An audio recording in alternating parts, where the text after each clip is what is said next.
Okay, ഈ ഒരു question 2024 ഒരു ക്വസ്റ്റ്യൻ ഇതിനകത്ത് പറയുന്നത് അമിത്തും ബിലാൽ അവരെന്ത് ചെയ്യുന്നു? ഗുഡ്സ് വാങ്ങിക്കുന്നു 1500-ന് 2000 രൂപയ്ക്ക് റെസ്പെക്റ്റീവ്ലി. അമിത് ആണെങ്കിൽ അവന്റെ ഗുഡ്സ് 5% കൂട്ടി വെച്ചു.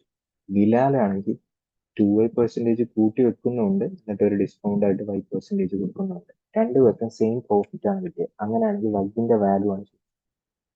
അതായത് 1500 രൂപയുള്ള ഒരു ഐറ്റം ആദ്യമേ തന്നെ എന്ത് ചെയ്യുന്നുണ്ട്? 5% കൂട്ടി വെക്കുന്നുണ്ട്. അപ്പൊ നമുക്ക് വേണമെങ്കിൽ 100+5 എന്ന് എടുക്കാം. ഓക്കെ, 100+5 എന്ന് എടുക്കണ്ട, കാരണം നമുക്ക് ഇവിടെ പറഞ്ഞിരിക്കുന്ന പ്രോഫിറ്റ് ഈക്വൽ ആണ്. അപ്പോൾ എത്ര കൂട്ടി വെക്കുന്നു? ഇവിടെ 5% ആണ് കൂട്ടി വെക്കുന്നത്, ആ ഇതായിരിക്കും അവിടെ പ്രോഫിറ്റ് ആയിട്ട് വരുന്നത്.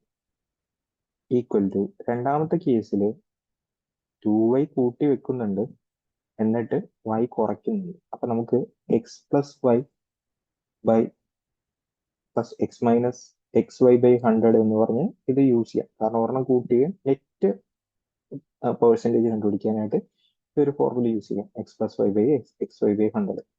അപ്പോൾ ഇവിടെ ഒരെണ്ണം കൂട്ടുകയും കുറയ്ക്കുകയാണ് ചെയ്യുന്നത്. അപ്പൊ എന്ത് ചെയ്യണം? 2y minus y plus 2y minus y into -5/100. Okay, then ഇവിടെ നിന്ന് തന്നെ നമുക്ക് കട്ട് ചെയ്യാവുന്ന കട്ട് ചെയ്യാം. എനിക്കിതിനെ 500 വെച്ച് കട്ട് ചെയ്യാം. 500 വെച്ച് കട്ട് ചെയ്യാം. അപ്പോൾ ഇവിടെ ഒരു 3 വരും, ഇവിടെയാണെങ്കിൽ 4 വരും.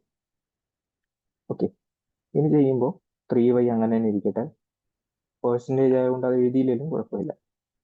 ഇവിടെയാണെങ്കിൽ 4y, കാരണം ഇത് മൈനസ് ചെയ്യുമ്പോൾ എന്ത് വരും?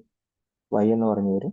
പിന്നെ ബാക്കി പോയിട്ട് ഒരു 8y² 100. ഓക്കെ, y ഇപ്പുറത്തോട്ട് കൊണ്ടുവരിക, അല്ലെങ്കിൽ 8y ഇങ്ങോട്ടേക്ക് കൊണ്ടുവരിക. 8y²/100. ഇവിടെയാണെങ്കിൽ y എന്ന് പറഞ്ഞിട്ട് കട്ട് ചെയ്ത് കളയുക. ദെൻ yന്റെ വാല്യൂ 100/8 എന്ന് പറയും. 100/8 എന്ന് പറയുമ്പോൾ 12.5. ഇതായിരിക്കും ഈ ഒരു ക്വസ്റ്റ്യൻ്റെ ആൻസർ വരുന്നത്.